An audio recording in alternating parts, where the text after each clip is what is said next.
Bonjour à tous. Bon sabbat, j'espère que vous allez tous bien et que vous êtes heureux.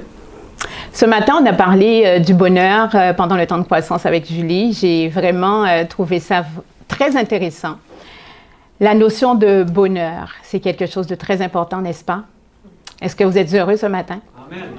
Amen. Amen. J'ai participé récemment, au mois de mai, ça fait quelques mois déjà, 2 mois. J'ai participé à un congrès, c'était le congrès des cadres en CPE, Centre de la petite enfance. Puis, le titre de ce congrès m'a interpellée et je me suis inscrite très tôt. J'ai voulu y participer parce que le titre, c'était ça, « Être sur son X ». J'ai beaucoup aimé le titre de ce congrès, ce dont ça allait parler, parce que pour moi, être au bon endroit, au bon moment, c'est divin. Je ne sais pas si vous êtes d'accord avec moi, mais pour moi, c'est sûr et certain. Moi, je ne crois pas au hasard. Et toutes les fois où j'ai eu le sentiment de me trouver au bon endroit, au bon moment, j'ai su vraiment, très, très clairement que c'est Dieu qui m'avait placé là. C'est vraiment divin. Être sur son X, être au bon endroit, au bon moment, c'est divin. C'est Dieu qui le fait. C'est pour ça que je me suis dit, ce congrès, il faudra vraiment, absolument que j'y sois, parce que le titre m'a interpellée, c'est Dieu qui nous place au bon endroit, au bon moment. À cette période, c'était au mois de mai que ça devait avoir lieu, mais il fallait s'inscrire bien avant à ce congrès-là. C'est des choses qui se préparent à l'avance, puis les inscriptions se font vraiment à l'avance. Donc, je me suis inscrite à l'avance, en sachant pertinemment que je ne devais pas forcément m'inscrire parce qu'à cette période, c'est peut-être loin derrière vous, mais c'était la période critique de COVID. C'était la période où les rassemblements étaient limités, surtout pour certaines personnes, une catégorie de personnes comme moi, qui n'avaient pas le droit de se trouver en présence d'autres personnes, parce que je n'avais pas ce qu'on appelait à ce moment-là un passeport. Je n'avais pas le passeport vaccinal. Donc, je ne pouvais pas me trouver dans un endroit où il y aurait un rassemblement. Mais je me suis quand même inscrite. Je me suis dit, avec un thème comme ça, un thème qui pour moi est divin, un thème comme ça, je ne peux pas ne pas m'inscrire parce que je sais que de toute façon, l'Éternel pourvoira comme il le fait toujours et j'aurai forcément la possibilité d'y être. Donc, je me suis inscrite avec certitude en sachant que Dieu le ferait. Et la personne avec qui j'ai fait l'inscription, elle m'a demandé si j'étais certaine que j'allais être là parce qu'on ne pouvait pas l'annuler finalement, ça ne serait pas remboursé alors que ça coûtait quand même assez cher. Donc, j'ai dit non, je suis certaine. Je suis certaine qu'à ce moment-là, j'irai puis ça va être bien correct. Je le sais parce que Dieu me l'a dit à sa façon. Juste avec le titre, le thème de ce congrès, pour moi, c'était une façon que Dieu avait de me parler parce que pour moi, c'est divin. Donc, je me suis inscrite à ce congrès et j'y suis allée. Effectivement, lorsque le moment est arrivé, les mesures sont tombées. Puis finalement, on avait le droit de se retrouver là. C'était un endroit où on était environ 300 personnes rassemblées. Donc, il y avait des rassemblements vraiment pour tout le monde dans la même salle. Donc, 300 personnes dans la même salle, ça signifie qu'on était quand même assez proches les uns les autres. 2 jours après la fin de ce congrès, je devais prendre l'avion. Je devais prendre l'avion. Là encore, je n'avais pas forcément le droit, mais bon, là aussi, je savais que Dieu allait pourvoir. Je devais prendre l'avion 2 jours après. Pour moi, c'était un risque parce que je me dis, il faut que je fasse un test qui doit être négatif. En même temps, je me retrouve avec 300 personnes. On est tous réunis, ça se peut qu'il y ait des infections, puis qu'on se partage et que finalement, je ne puisse pas voyager. Mais j'étais là encore tellement certaine que j'allais partir que je ne me suis pas posé de questions, je ne me suis pas inquiétée, je me suis retrouvée là. Après la fin de ce congrès, peut-être un jour après, donc entre le congrès et mon voyage, tous les participants ont reçu un courriel qui indiquait qu'il y avait eu la COVID pendant le congrès puis que plusieurs personnes l'avaient. Malheureusement, c'est ça s'était quand même un petit peu propagé. Donc là encore, j'étais sûre que moi, je ne l'aurais pas parce qu'il fallait que je prenne l'avion, parce qu'il fallait que je parte de toute façon. Donc, effectivement, j'ai passé mon test qui était négatif et je me suis rendue à l'aéroport avec toutes sortes de péripéties. Je me suis retrouvée quand même dans mon pays de destination. Aujourd'hui, le message que j'apporte, c'est un genre de témoignage. En même temps, c'est la parole de Dieu. Parce que pour moi, ce qui est écrit dans la parole de Dieu, tout ce qui est consigné dans ce que nous appelons la Bible, ce sont des messages pour nous. C'est une façon dont Dieu a de communiquer avec nous. Ce sont des choses qui sont passées. Par contre, lorsque nous apportons notre témoignage, pour moi, ce n'est pas vraiment différent. Parce que ce sont des choses qui se passent encore avec Dieu. Dieu nous montre de quoi il est capable. Il le dit. Par contre, ce n'est pas consigné dans la Bible. Mais ce sont des choses actuelles, réelles, qui montrent encore que Dieu agit dans nos vies. Donc, pour moi, c'est important de porter mon témoignage. Puis, je vais l'apporter aujourd'hui. En même temps, je vais faire des comparaisons avec la Bible, avec la parole de Dieu. Lorsque je suis partie, j'ai pris l'avion, j'en ai déjà parlé à un moment donné. La personne qui m'a reçue au comptoir d'enregistrement de la compagnie aérienne avec laquelle je devais voyager, elle était tellement sûre d'elle, tellement arrogante et tellement fière de m'annoncer que moi, je n'avais pas le droit de prendre l'avion. Il y avait une certitude de sa part, puis surtout une certaine arrogance. Et moi, de mon côté, je ne savais pas ce que Dieu allait faire pour me permettre de partir, parce que la personne en face de moi disait qu'elle allait faire passer le message pour être sûre que personne ne me laisserait passer, que je n'avais pas le droit de voyager ce jour-là. Elle m'a assuré qu'aujourd'hui, que je ne partirai pas. Ça m'a rappelé un petit peu quand Jésus, avec le larron sur la croix, quand Jésus a dit, je te le dis aujourd'hui, tu seras avec moi dans le paradis. Cette personne a déclaré aujourd'hui que moi, je ne partirai pas. Puis qu'elle allait, elle allait faire passer le message pour s'en assurer. Et je peux vous dire que 1h30 après, j'étais dans un avion. Je ne suis pas arrivée forcément au même endroit où je devais partir parce que j'ai raté le premier vol. J'en ai pris un autre qui allait à une autre destination, mais proche. Et là encore, je pense que j'étais au bon endroit, au bon moment, parce que je me suis retrouvée dans le pays où vivent mes beaux-parents. Et là, j'ai pu les voir, j'ai pu passer 5 bonnes heures avec eux avant de reprendre un vol pour arriver à ma destination initiale. Donc là encore, je me dis que parfois, on ne sait pas pourquoi les choses se font. Il se passe des choses, on fait des détours. Le chemin n'est pas forcément direct. Le chemin que Dieu trace, le chemin dont on a parlé tantôt dans le chant qu'on a interprété, que Dieu ouvre un chemin. Des fois, le chemin, il est un petit peu... il n'est pas droit. Il y a des détours. Mais les détours ne se font pas pour rien. Puis tout est prévu d'avance parce qu'il n'y a rien qui se fait par hasard. C'est la volonté de Dieu. Donc, je me suis retrouvée avec mes beaux-parents pendant environ 5 heures. Je n'aurais pas pu aller les voir si je n'avais pas vécu ces péripéties. Je ne les aurais pas vus durant cette petite période de 2 semaines seulement que j'avais pour mes vacances. Donc, je ne les aurais pas vus. Ce que Dieu veut, c'est notre bonheur. J'étais très contente d'entendre parler de ça ce matin. Ce que Dieu veut, c'est notre bonheur. Il veut que nous soyons heureux.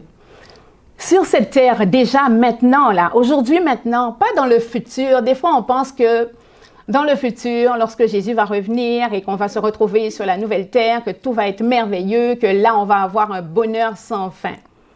Oui, c'est vrai que nous aurons un bonheur sans fin. Mais le bonheur dont nous aspirons tous, parce que Dieu l'a mis dans notre cœur, et le bonheur que Dieu nous promet d'avoir, ce bonheur, il veut que nous l'ayons maintenant. Aujourd'hui même, il veut que nous l'ayons maintenant. Il fait concourir toutes choses au bien de ceux qui l'aiment. Ça, il y a un verset qui le dit, que Dieu fait concourir toutes choses au bien de ceux qui l'aiment. Pourquoi? C'est parce qu'il veut notre bonheur. C'est important pour nous, c'est important pour lui que nous soyons heureux. À un moment donné, il y avait un enfant qui était avec son père. L'enfant, ils étaient dans un pré, puis l'enfant a vu un âne. Puis l'enfant a dit à son père, « Ah, cet âne, je pense qu'il est chrétien comme nous. » Son père a dit, « Mais pourquoi penses-tu qu'un âne serait chrétien comme nous? » Puis l'enfant a dit, « C'est parce qu'il a l'air triste. » C'est triste parce que cet enfant, malheureusement, on lui avait enseigné qu'être chrétien, c'est une vie de sacrifice. C'est une vie où on peut pas rire, on ne peut pas s'amuser. S'amuser, c'est comme être en dehors de la volonté de Dieu. Pourtant, je suis sûre que Jésus riait aux éclats. Je suis sûre qu'il avait du fun. Je suis sûre que c'était quelqu'un de très heureux, puis tous les jours, Moi, je suis quelqu'un de nature joyeuse. Moi, je ris beaucoup. Puis, je ne parle pas seulement de choses sérieuses. C'est sûr que quand c'est des choses sérieuses, oui, je suis capable d'être très sérieuse. Mais je suis aussi capable d'avoir du fun, de m'amuser et de rire et de raconter des choses qui n'ont pas forcément du sens, mais juste pour qu'on s'amuse. La religion de Dieu, ce n'est pas être triste. Dans la Bible, il y a même un verset qui dit que nous devons être toujours joyeux. C'est comme un ordre que Dieu nous donne. Il dit « Soyez toujours joyeux ». Donc, on a besoin d'être joyeux. Un cœur joyeux est un bon remède. Ça aussi, là, c'est biblique. Dieu veut que nous soyons heureux, pas que nous soyons tristes. Une vie de sacrifice, ça ne servirait absolument à rien. Le sacrifice qui était nécessaire, Jésus l'a fait pour nous. Et Jésus, ce qu'il a fait, personne n'aurait pu le faire. Personne, ça n'aurait aucune valeur parce que nous sommes tous des pécheurs. Il n'y en a pas un seul qui soit juste sur cette terre, pas un seul. Et il fallait un juste qui se sacrifie pour que nous ayons la vie. Et c'est Jésus qui l'a fait. Est-ce qu'il nous demande de faire des sacrifices? Est-ce qu'il nous demande de monter des marches à genoux quand c'est les chemins, ce que les gens font comme chemin de croix où on va se sacrifier, où on va faire des jours et des jours de pénitence pour pouvoir bénéficier de je ne sais quoi? Ce n'est pas ça que Dieu nous demande. Il ne demande pas une vie de sacrifice, il nous demande d'être heureux. Il veut notre bonheur et il le veut dès maintenant. Des fois, nous pensons qu'être chrétien, c'est juste comme les moines font, s'enfermer quelque part, puis juste prier, puis juste psalmodier, puis rester enfermé juste avec Dieu. Ce n'est pas ce que Dieu nous demande. Il nous demande de l'aimer. Il nous demande de l'aimer de tout notre cœur, de toute notre force, de toute notre pensée, mais il nous demande aussi d'aimer notre prochain comme nous-mêmes. Et ça, j'ai aimé encore ce matin dans notre discussion où on a parlé de qui est ton prochain. Ton prochain, c'est n'importe qui se retrouve sur ton chemin. Mon prochain, c'est vraiment n'importe qui se retrouve sur ma route. Et mon devoir envers mon prochain, c'est de lui faire du bien. Le même bien que je reçois de mon Père céleste.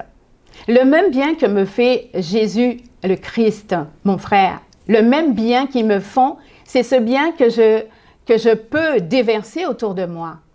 Parce que j'ai reçu. Et ce que je reçois, je peux le redonner. Je peux donner ce que j'ai reçu. Lorsque nous vivons notre vie de tous les jours, il n'est pas important pour être dans la volonté de Dieu d'être enfermé seulement dans une pièce où il n'y aurait que nous et Dieu. Mais on a besoin d'être avec notre prochain. On a besoin ce matin, on a parlé aussi d'aide. Quand on a quelqu'un autour de nous qui a un besoin, nous devons ouvrir les yeux, être capable de voir, mais qu'est-ce que moi je peux lui apporter à part prier pour lui? Je prie, j'agis. Il y a un chant aussi qui le dit dans notre recueil de cantiques. Prie, agis, jour après jour. C'est bien, c'est excellent de prier. C'est la première chose à faire parce que c'est Dieu qui nous guidera dans tout ce que nous aurons à faire. N'oublions pas que c'est lui qui nous donne le vouloir et le faire selon son bon plaisir. C'est lui qui met dans nos cœurs le désir de pouvoir apporter notre aide à quelqu'un d'autre. Donc, c'est très important de prier, extrêmement important, pour rester en connexion avec Dieu, pour être sûr qu'on est connecté à lui, pour pouvoir ensuite être celui qui l'utilisera pour pouvoir faire du bien autour de nous. Mais on a besoin d'être à côté des autres. On a besoin d'être là. Ils ont besoin de nous, ceux qui nous entourent. Ils ont besoin de nous pour que nous puissions leur apporter une parole, pour que nous puissions leur apporter un geste, pour que nous puissions les aider d'une façon ou d'une autre, que nous puissions ouvrir notre maison, que nous puissions ouvrir notre cœur, que nous puissions faire ce que Dieu a mis dans nos cœurs pour pouvoir les aider. Ça aussi, c'est ce que Dieu nous demande. C'est ça, faire sa volonté. C'est ça, l'aimer. L'aimer, c'est pas juste « j'aime quelqu'un que je ne vois pas ». La Bible dit aussi « comment peux-tu aimer Dieu que tu ne vois pas ?» alors que tu es ton frère qui est proche de toi et que tu es capable de voir. Donc, ça n'aurait pas de sens. On se rend compte que la vie que Dieu veut que nous vivions, ce n'est pas une vie de moine enfermé quelque part, mais il veut que nous soyons dans le monde. C'est lui qui nous a placés dans le monde. Il nous a placés dans le monde pour que nous soyons des modèles, des exemples et ceux qui ont un parfum de vie pour ceux qui nous entourent. Êtes-vous convaincus que Dieu veut notre bonheur? Il veut notre bonheur et il veut nous utiliser aussi pour que nous puissions contribuer au bonheur de ceux qui nous entourent. Il prépare des œuvres d'avance pour nous. Ça ne vient même pas de nous. Ce que nous faisons, ce que nous réalisons, ce sont des œuvres que lui-même a préparées pour nous, pour que nous puissions les mettre en pratique par la suite. C'est lui qui met dans nos cœurs, je l'ai dit tantôt, le vouloir et le faire. C'est lui qui prépare un chemin et c'est lui qui nous place au bon endroit, au bon moment. Tantôt, j'ai dit que j'allais faire aussi des témoignages. Être au bon endroit, au bon moment, c'est quelque chose qui est venu très souvent dans ma pensée ces derniers temps. Depuis près d'un an, depuis le mois d'octobre en fait, où notre fille, Jennifer, est partie en Guadeloupe. Elle est partie, dans sa tête, elle partait pour environ 3 mois parce qu'elle avait besoin d'aller respirer un peu. On veut le bonheur de nos enfants, n'est-ce pas? On veut notre bonheur, mais on veut surtout le bonheur de nos enfants. On les aime tellement, on en a parlé ce matin aussi, que c'est quand on devient parent, on comprend vraiment l'amour de Dieu parce qu'on voit à quel point on est capable d'aimer nos enfants d'un amour inconditionnel. Imaginez-vous, on aime nos enfants vraiment d'un amour inconditionnel, puis qu'on les voit pas heureux. On les voit découragés. Quand on les voit dépressifs, on les voit comme l'ombre d'eux-mêmes. C'est comme ça que je la voyais, mon enfant. Elle avait une période vraiment, pas une courte période, mais vraiment une longue période difficile à traverser. Lorsqu'on est jeune, ce qui est important, c'est faire comme ses pairs, c'est être dans la même situation que les autres. Puis c'est important de l'école à ce moment-là, quand on est jeune, c'est important quand on est au secondaire. Quand on est au secondaire, puis qu'on arrive à la fin du secondaire, qu'est-ce qui se passe automatiquement? Automatiquement, à la fin du secondaire, on obtient le DES, le diplôme d'études secondaires. À la fin du secondaire 5, il y a le bal des finissants, puis toutes ces choses. Puis ma fille, elle n'a pas eu son DES. Non seulement elle n'a pas eu, mais elle était certaine qu'elle ne l'aurait pas, ni l'année d'après, ni l'année d'après, ni l'année d'après, parce qu'on lui demandait d'avoir des matières importantes comme les mathématiques. Puis elle fait un genre d'allergie aux mathématiques. Je ne rigole même pas quand je dis ça, là, c'est même pas une blague. C'est vraiment un genre d'allergie, puis les professeurs, ils étaient vraiment inquiets. Ils se disaient, mais il y a quelque chose vraiment de fort. Parce que le directeur de l'établissement où elle était prononçait seulement le mot mathématiques pour lui dire, Jennifer, il va falloir qu'on mette quelque chose sur pied pour toi, pour tes mathématiques. Puis elle a les larmes qui coulaient. C'est comme une allergie. Son corps, là, réagissait, là, c'était pas pour elle. Donc, elle était sûre qu'elle n'aurait pas son secondaire. Elle était sûre qu'elle n'aurait jamais son DES. En tant que parents, nous avons fait, son père et moi, toutes sortes nous avons dit et fait tout ce qu'il fallait pour l'encourager, tout ce qu'il fallait pour l'aider. On a trouvé des professeurs, on a trouvé des étudiants qui pouvaient l'aider, on a payé des professeurs qui pouvaient l'aider aussi à l'école à des heures. On a tout fait, tout ce qui était en notre pouvoir pour pouvoir l'aider, mais ça ne fonctionnait pas. Donc, à un moment donné, je me suis dit, au lieu de, on va pas trop forcer, on va laisser faire, puis c'est pas grave. J'ai dit, c'est pas grave, là, on n'a pas besoin de l'école forcément, là. On n'a pas forcément besoin pour réussir notre vie. Il y a des choses qui sont importantes, puis c'est pas important forcément d'avoir un diplôme, puis quoi que ce soit. Tout ça pour pouvoir l'encourager. Mais, de son côté, elle était quand même découragée, parce qu'autour d'elle, tout le monde réussissait. Tout le monde avait son DES, puis on continuait, OK, on a réussi, puis après ça, on rentre au cégep. Puis même ceux qui étaient plus jeunes qu'elle étaient déjà passés, avaient déjà comme dépassé, comme on dit, pour aller plus loin. Puis elle était là. Elle ne pouvait plus aller à l'école parce que ça ne fonctionnait pas avec les mathématiques de toute façon. Donc, elle s'est retrouvée à faire une petite job, à faire son petit travail, mais elle se sentait mal. Parce que ce n'est pas ça qu'elle voulait faire de sa vie. Aller travailler dans un dépanneur ou dans une pharmacie ou au métro, c'est pas ça qu'elle voulait faire de sa vie. Mais elle était rendue là. Elle était rendue là, puis on la voyait comme l'ombre d'elle-même. Quand je dis qu'elle marchait, j'avais l'impression que c'était une petite zombie des fois qui marchait, puis on sentait qu'au-dedans d'elle, il n'y a rien, il n'y avait aucun éclat. Il n'y avait aucun éclat. C'est comme une petite zombie, comme je disais. Donc, mon enfant était là. Alors, imaginez comment un cœur de mère, comment un cœur de père peut s'ouvrir en voyant cela. Donc, on n'avait pas trop de pouvoir là-dessus. C'est sûr qu'on prie pour elle, mais il n'y avait rien qui se passait vraiment. Donc, je disais à un moment donné, au mois d'octobre, elle a décidé de s'en aller. Donc là, elle me dit, elle sent vraiment le besoin de quitter le Canada puis de se retrouver en Guadeloupe. En Guadeloupe, je précise, pour ceux qui ne le savent pas, c'est là d'où moi je viens. Donc, j'ai de la famille là-bas, j'ai mes frères et sœurs, mes tantes, mes oncles, mes cousins. J'ai beaucoup de famille là-bas.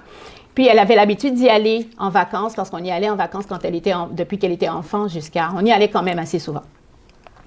Elle sentait qu'il fallait qu'elle y aille. Mais moi, j'étais pas sûre. Je me disais, mais non, elle est pas bien. Quand elle va se sentir mal, je ne serai pas là pour pouvoir la soutenir. Puis, je ne veux pas qu'elle soit un fardeau non plus pour mon frère chez qui elle allait et ma belle-sœur. Puis, je voulais vraiment être certaine que c'était la bonne décision qu'elle prenait. Je peux vous dire que c'était la bonne décision. Je m'en suis rendu compte après que c'était vraiment la bonne décision. Je l'ai laissée aller, puis là encore, elle est partie avec des péripéties, parce qu'elle non plus, il ne fallait pas qu'elle parte. Il ne fallait pas qu'elle parte parce qu'elle venait juste de faire un test, on est encore là-dedans, on était encore là-dedans, elle venait de faire un test qui était positif, mais c'était la fin de la COVID, et elle n'avait pas le droit, on l'avait mis en isolement pour un certain nombre de temps, et la fin de son isolement, c'était comme dépasser la date de son départ. Mais le jour de son départ, elle a préparé toutes ses valises. Elle a demandé à tous ses amis, elle les appelait les guerriers de la prière. Elle a dit, priez tous parce qu'il faut que je parte aujourd'hui. Elle a demandé à ses amis, je précise qu'elle était dans une école chrétienne et qu'il y avait des amis qui avaient l'habitude de prier, ils avaient l'habitude de prier ensemble. Donc, les guerriers de la prière ont prié, puis elle a fait ses valises, puis elle est partie faire son test pour pouvoir prendre l'avion. Des valises prêtes. Puis moi, j'étais là, j'ai dit, oh, elle ne m'appelle pas, ça veut dire que son test est positif et qu'elle ne partira pas. Elle va être vraiment découragée. Puis là, elle est revenue à la maison, puis avec un grand sourire, elle me dit, yes, j'ai bien fait de préparer mes valises parce qu'il faut que je parte tout de suite à l'aéroport pour Montréal. Son test était négatif. Elle est partie, moi je suis partie avec elle, j'étais en isolement, je suis partie avec elle, je l'ai déposée pour prendre une voiture comment ça s'appelle, de covoiturage. Elle a embarqué, j'ai vu personne d'autre, j'étais en isolement, mais j'ai vu personne d'autre, j'ai vu seulement ma fille et la voiture. Donc, je l'ai emmenée là, elle a pris son voyage jusqu'à Montréal. Puis la personne qui devait l'emmener à Montréal l'a emmenée à l'aéroport de Montréal. C'était pas prévu, ça. Normalement, les gens ne t'emmènent pas à l'aéroport. La personne l'a emmenée à l'aéroport de Montréal. Là encore, elle a raté son vol parce qu'on lui a refusé le vol. Ils lui ont dit que oui, elle a un test négatif, c'est correct, mais le pays où elle va demande un passeport vaccinal qu'elle n'a pas.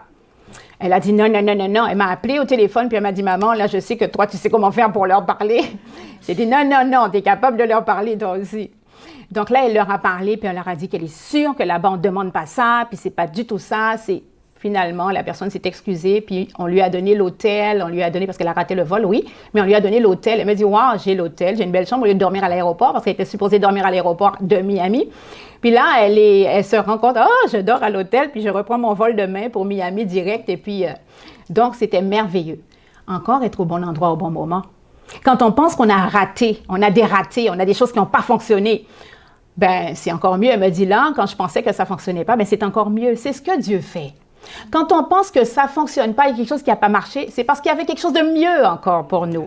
Puis là, elle dit, wow, mais c'est beaucoup mieux, là. J'ai dormi à l'hôtel au lieu de dormir dans l'aéroport. Donc là, elle est arrivée en Guadeloupe, puis là encore, des bénédictions s'en sont suivies, bénédiction sur bénédiction, parce qu'elle était partie, je vous ai dit, pour 3 mois environ, juste pour souffler un peu, pour pouvoir se refaire une santé, retrouver un petit peu de bonheur au soleil. Quand finalement, elle m'a dit qu'elle sentait que ça s'enlignait pour qu'elle reste plus longtemps. J'ai dit, OK, que tu restes plus longtemps, oui, mais il faudrait trouver quelque chose à faire, là. Il faudrait peut-être t'inscrire à l'école. Puis là, elle était sûre que c'était pas possible. Parce qu'elle n'a pas le niveau, parce qu'en mathématiques, c'est 0, parce que non, ça fonctionnerait pas, puis on l'accepterait même pas. Elle était sûre qu'on l'accepterait pas. Elle m'a dit, bon, OK, à la rigueur, d'accord, mais à condition que tu fasses toutes les démarches, moi, je ne veux rien savoir, parce qu'elle n'avait pas confiance. Puis moi, j'ai fait les démarches. Là aussi, c'était difficile. Mais à un moment donné, il y a quelqu'un qui est venu chez nous, ici à Québec. Quelqu'un qui est venu chez nous et qui m'a parlé d'un établissement où on faisait vraiment de l'art vraiment où elle excelle. Parce que je rappelle qu'elle était vraiment mauvaise en mathématiques, mais elle était bonne ailleurs. Et là où elle était vraiment la meilleure, c'était en art dramatique, où elle avait des notes extraordinaires. J'ai dit, mais par exemple, en art dramatique, il n'y a personne qui te bat, là, tu es la meilleure en art dramatique, tu es bonne. Elle me dit, oui, mais ça sert à quoi? Ça sert à quoi? J'irai nulle part avec mes bonnes notes en art dramatique. Puis savez-vous quoi? Elle a réussi à s'inscrire dans une filière en Guadeloupe où la matière principale, c'était l'art dramatique pour elle. Donc, elle s'est retrouvée là, elle s'est dit, waouh, c'est merveilleux. Alors, imaginez le bonheur d'aller jour après jour au lycée, de se rendre jour après jour à l'école, de voir l'opportunité que Dieu lui donnait de pouvoir retourner, non seulement retourner sur les bancs de l'école, mais en plus être dans une filière faite pour elle. C'était comme fait pour elle sur mesure.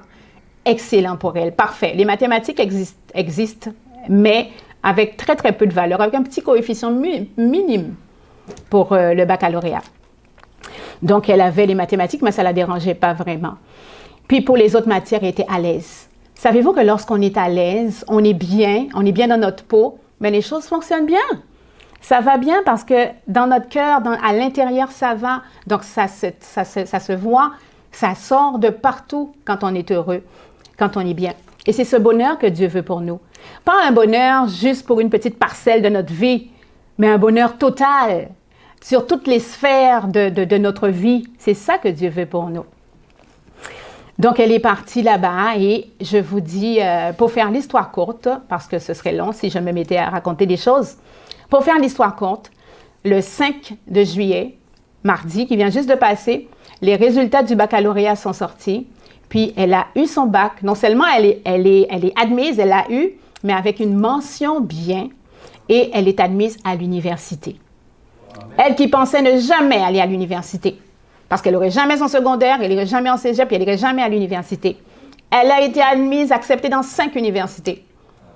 Et elle en a choisi une pour pouvoir rentrer l'année prochaine. Là, elle me dit, maman, je vais à l'université. Et oui, Dieu est capable de faire ça aussi. Dieu est capable d'envoyer nos enfants à l'université, même s'ils n'avaient pas leur secondaire. Là, j'aimerais un petit peu... le temps passe, je parle beaucoup des fois. Hein? Je vais prendre avec vous des versets, mais assez rapidement, pour vous montrer que Dieu nous demande des fois de nous déplacer. Souvent, on parle du temps, c'est le bon moment, quand ça va être le bon moment, Dieu va nous accorder des bénédictions à tel moment. Le moment n'est pas venu, prie encore, attends. Dieu dit attends à certains moments quand tu pries, puis quand ça va être le moment, il va t'exaucer. On parle souvent du moment, mais le lieu aussi est important. Des fois, Dieu nous déplace. Il faut qu'on soit quelque part, à un endroit précis, à certains moments.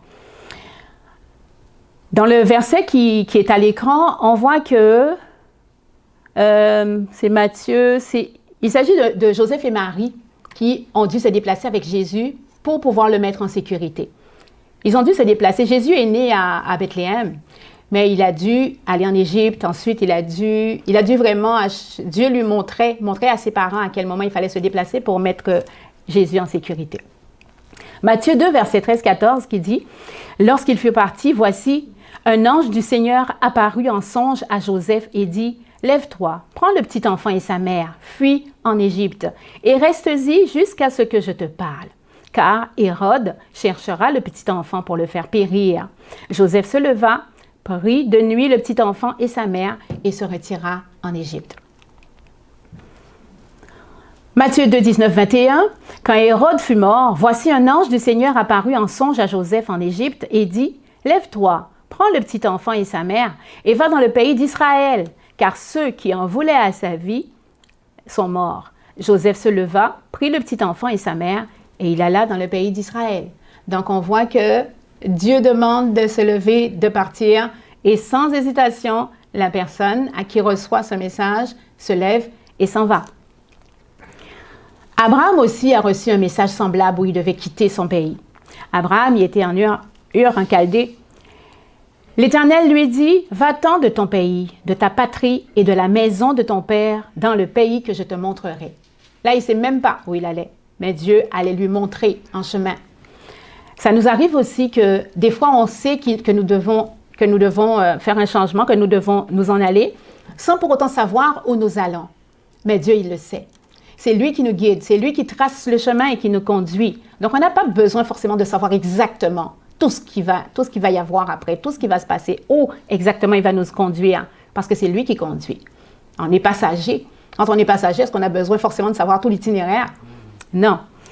Genèse 12, verset 4, Abraham partit, comme l'Éternel le lui avait dit, et Lot partit avec lui. Abraham était âgé de 75 ans lorsqu'il sortit de Charan. Là encore, on voit qu'il suit simplement le chemin que Dieu a tracé. Dans le verset suivant, j'aimerais vous montrer que c'est important des fois d'être au bon moment, mais d'être aussi au bon endroit. Avec une histoire particulière qui se trouve dans l'évangile de Jean. Jean 5, versets 2 à 4. Or, à Jérusalem, près de la porte des brebis, il y a une piscine qui s'appelle en hébreu Bethesda et qui a 5 portiques. Sous ces portiques étaient couchés un grand nombre des malades, des aveugles, des boiteux et des paralytiques qui attendaient le mouvement de l'eau, car un ange descendait de temps en temps dans la piscine et agitait l'eau, et celui qui y descendait le premier après que l'eau avait été. Je pense qu'il m'en manque un bout. En tout cas, c'est cette personne qui était guérie. C'était vraiment, il fallait être au bon endroit au bon moment pour être guéri. C'était pas parce qu'il y avait quelque chose de magique ou quoi que ce soit qu'un ange venait agiter l'eau, que la personne allait être guérie. C'est parce qu'il nous faut la foi. Et par la foi, lorsque nous sommes là où Dieu nous place, parce que je le répète, être sur son X, être au bon endroit au bon moment, c'est Dieu qui fait ça. C'est Dieu seul qui fait ça. Donc, se retrouver au bon endroit au bon moment, c'est qu'on a écouté là où Dieu voulait qu'on soit. On a écouté sa parole, on a écouté cette demande qu'il nous faisait d'être à cet endroit-là, à ce moment-là. Puis, la personne était guérie. Avec Élie aussi, il se passe des choses. Dans 2 Rois, chapitre 17, versets 2 à 6, la parole de l'Éternel fut adressée à Élie en ces mots: « Pars d'ici, dirige-toi vers l'Orient et cache-toi près du torrent de Kérit, qui est en face du Jourdain. Tu boiras de l'eau du torrent et j'ai ordonné aux corbeaux de te nourrir là. » Un endroit très précis. C'est pas va près du torrent puis les corbeaux vont te nourrir. Non. C'est vraiment près du torrent de Kérit qui est en face du Jourdain. Pas un autre, peut-être qu'il y en aurait un autre qui s'appelle aussi torrent de Kérit puis qui se trouve à un autre endroit. Mais celui-là est précis, en face du Jourdain. Tu boiras de l'eau du torrent et j'ai ordonné aux corbeaux de te nourrir là. C'est un lieu de rendez-vous. C'est là que Dieu a donné rendez-vous à Élie. Il partit et fit selon la parole de l'Éternel et il alla s'établir près du torrent de Kérit qui est en face du Jourdain. Les corbeaux lui apportaient du pain et de la viande le matin et du pain et de la viande le soir. Et il buvait de l'eau du torrent. Quand Dieu nous demande des choses, il nous demande des choses très précises. C'est comme des rendez-vous vraiment qu'on a avec lui. Être au bon endroit au bon moment. 1 Roi 17, versets 7 à 10. Dieu va lui demander de se déplacer. Au bout d'un certain temps, le torrent fut à sec, car il n'était point tombé de pluie dans le pays. Alors la parole de l'Éternel lui fut adressée en ces mots: « Lève-toi, va à Sarepta, qui appartient à Sidon, et demeure là. Voici, j'y ai ordonné à une femme veuve de te nourrir. » Qu'est-ce qu'il a fait, Élie? Est-ce qu'il a dit « Non, j'ai pas envie qu'une femme veuve me nourrisse. » Non, il s'est levé et il alla à Sarepta. Puis, si vous voulez la suite, quand vous rentrerez chez vous, prenez votre Bible et lisez la suite. Vous allez voir qu'il se passe des choses merveilleuses, miraculeuses, encore à cet endroit-là, à ce moment-là. Genèse 22, versets 2 et 3, c'était les versets que nous avons lus au début.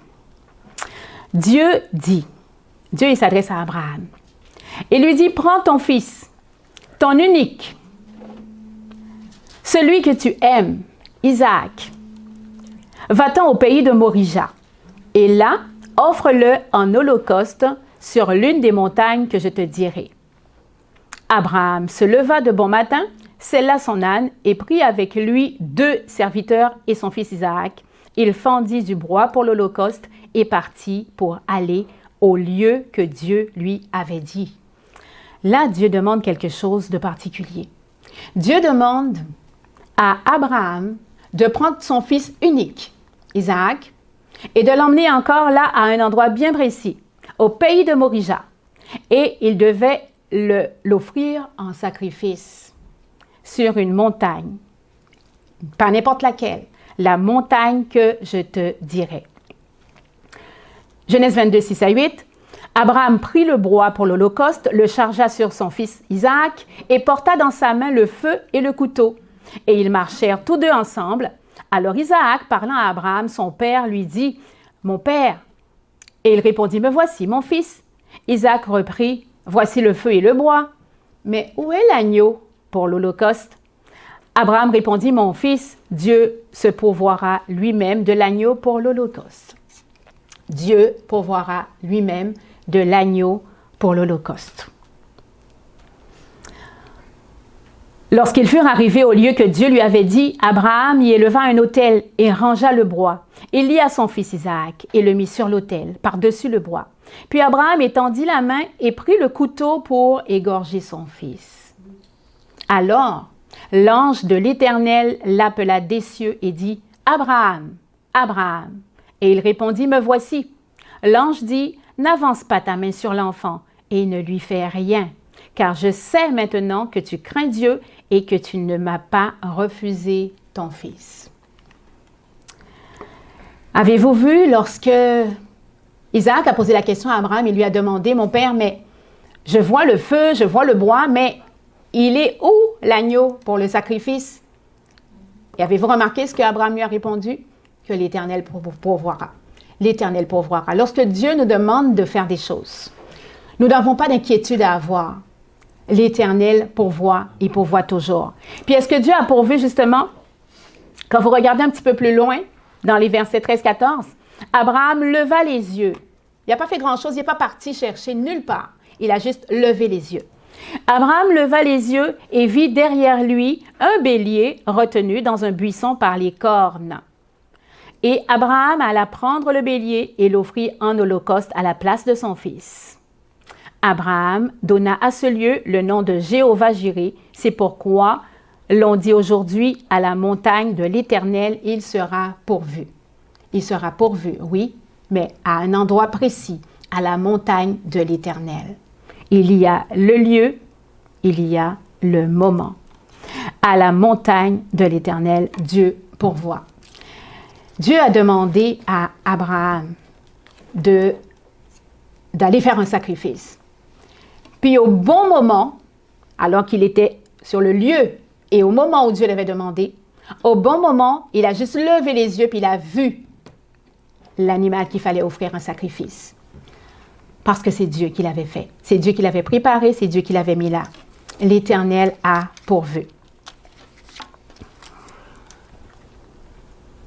Et Dieu va faire la réalisation de sa promesse. Il répète à Abraham la promesse, « Je te bénirai et je multiplierai ta postérité comme les étoiles du ciel et comme le sable qui est sur le bord de la mer. Et ta postérité possédera la porte de ses ennemis.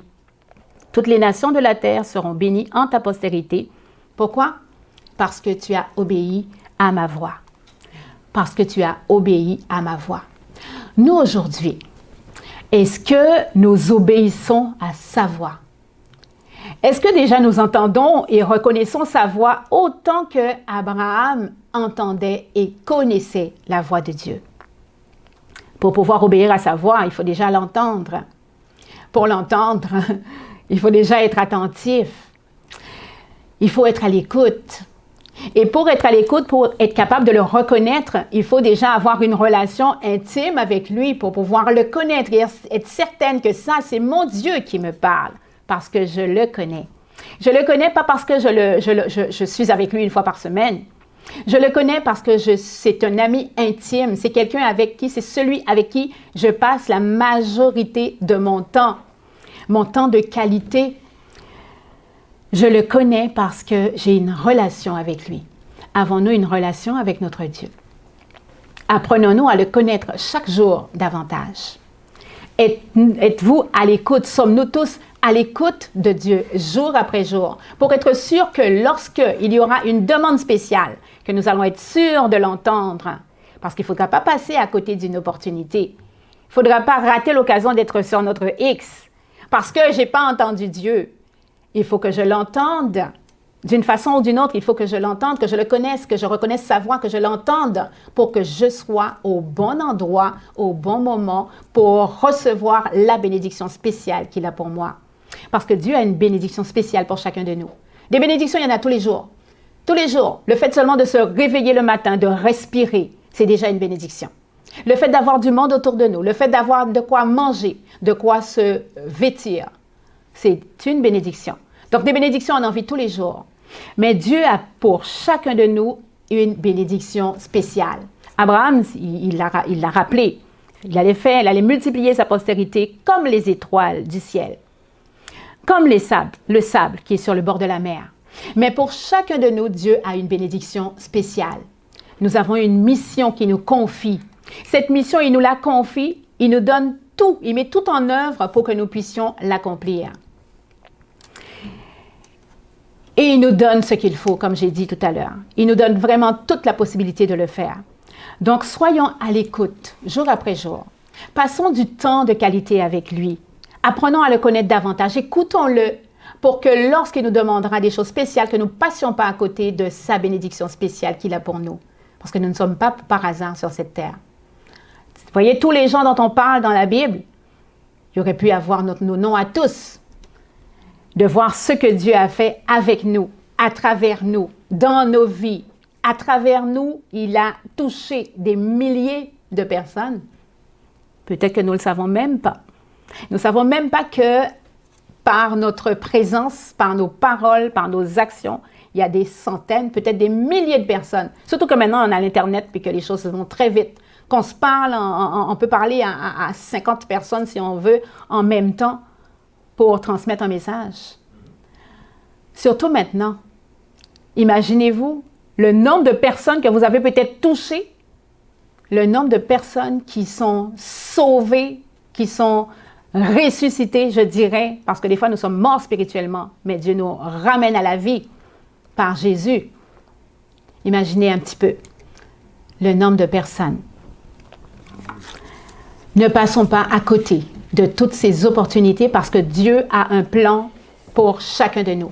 Il a des bénédictions spéciales pour chacun de nous. Soyons vraiment prêts à les recevoir. Vous avez tout pleinement en lui, qui est le chef de toute domination et de toute autorité. On n'a rien à craindre sur cette terre. Des gens peuvent être autoritaires, ils peuvent décider qu'ils vont nous empêcher de faire certaines choses, mais quand Dieu ouvre le chemin pour nous, quand il ouvre une porte pour nous, il n'y a personne qui peut la fermer, personne ne peut nous empêcher de passer là où Dieu a décidé que nous passerons. Romains 8, verset 31 dit, « Si Dieu est pour nous, qui sera contre nous? Lui qui n'a point épargné son propre Fils, mais qui l'a livré pour nous tous, comment ne nous donnera-t-il pas aussi toutes choses avec lui? » Il nous aime d'un amour infini, incommensurable, d'un amour qu'on ne peut même pas imaginer. Nous n'avons rien à craindre parce qu'il pourvoira toujours. Nous n'avons aucune inquiétude à avoir. Quand on voit qu'il a commencé une œuvre en nous, nous sommes certaines qu'il l'achèvera. Toutes les choses, toutes les promesses qu'il a faites, puis quand on voit qu'il a réalisé des miracles, il a fait des choses extraordinaires, peut-on douter encore qu'il va arriver jusqu'au bout de ce qu'il a commencé? On ne peut pas douter. Ma fille, à un moment donné, elle doutait parce qu'on lui a ajouté une matière 2 jours avant l'examen. Une matière qu'elle n'était pas supposée passer, qu'elle n'a pas fait du tout pendant l'année, c'était le français, mais comme le français au niveau cégep d'ici. C'est sûr, elle était en secondaire, elle n'avait pas fait le français niveau cégep. Donc, on lui a ajouté la matière parce qu'il fallait qu'elle la passe l'année précédente, mais l'année précédente, elle n'était pas en Guadeloupe, elle était ici. Donc, tous les autres élèves l'avaient déjà passé, cette matière, puis elle, non. Puis elle l'a su, elle reçoit une convocation avec toutes les matières, puis elle reçoit le français aussi qu'il fallait passer. Là, elle commençait à être découragée. Elle dit, mais je ne réussirai jamais. Les autres, ils l'ont fait pendant une année pour pouvoir réussir leur examen. Moi, je ne réussirai pas. Puis son professeur l'a encouragée, lui a dit, je vais t'aider à préparer en 2 jours. Je vais t'aider, je vais te donner les éléments nécessaires, puis tu arriveras peut-être très proche de la moyenne. Mais savez-vous quoi? Elle n'avait aucune inquiétude à avoir. Même moi, je me suis dit, oh, ça va être quelque chose là, parce que là, ça craint là, elle va avoir une note pas très, très intéressante. Mais savez-vous que non seulement elle a réussi, mais elle a eu vraiment un bon résultat. Amen. Amen. Puis là, je suis sûre qu'elle est consciente que c'est Dieu qui fait. C'est Dieu qui fait. L'Éternel, quand il a commencé, j'ai dit, il ne t'a pas emmené jusque-là pour te faire échouer à la fin à ton examen, là. Ça n'aurait pas de sens. Ça n'aurait pas de sens. Quand Dieu commence une œuvre, il l'achève. Puis s'il a commencé un travail avec toi, ben il ira jusqu'au bout. S'il te montre qu'il t'a conduit là, c'est pas pour que tu échoues à la fin. Donc, ce sont toutes des choses dans notre vie qui nous aident à fortifier notre foi, qui nous aident à croire encore davantage que Dieu, le Dieu qui est dans la Bible, qui a fait des choses passées, est en train, dans nos vies actuellement, aujourd'hui même, en train d'agir encore. Et nous savons qu'il agira. Donc, pour la suite, nous n'avons pas d'inquiétude à avoir. Lorsque la Bible nous dit, par exemple, que les oiseaux du ciel ne sèment ni ne moissonnent, et pourtant, l'Éternel pourvoit à leurs besoins, à combien plus forte raison nous qui sommes ces créatures dont il a fait ses enfants, il a fait de nous ses enfants et qui nous aime infiniment, de quoi avons-nous peur? Nous n'avons aucune inquiétude à avoir pour la suite. S'il a été avec nous jusqu'à aujourd'hui, il poursuivra avec nous jusqu'au bout. Donc, je vais terminer avec vous en partageant ce dernier verset. Sébastien l'a mentionné au début. Là, tu l'as mentionné, ce verset. « Entrez par la porte étroite. En effet, large est la porte, spacieux le chemin menant à la perdition. Et il y en a beaucoup qui entrent par là, mais étroite est la porte, resserré le chemin menant à la vie, et il y en a peu qui les trouvent. » L'important, ce n'est pas faire comme tout le monde. Ce n'est pas être là où est la majorité. Là où la majorité se trouve, c'est la large porte. Même si nous sommes un petit nombre, le reste dont Dieu parle, le petit reste qui va garder ses commandements, c'est pas un nombre immense. C'est un petit nombre, c'est un petit reste parce que la porte, elle est étroite. Elle est étroite, mais elle mène à la vie éternelle. La vie en abondance. Donc, choisissons toujours cette petite porte parce que c'est toujours une question de choix. On a le choix. Dieu nous a créés libres. Et il nous dit, voici le chemin, je mets devant toi la vie, je mets devant toi la mort. Je fais un choix. Choisissons la vie. Choisissons d'être avec lui aujourd'hui et pour l'éternité. C'est ça le choix que je désire, que je veux faire.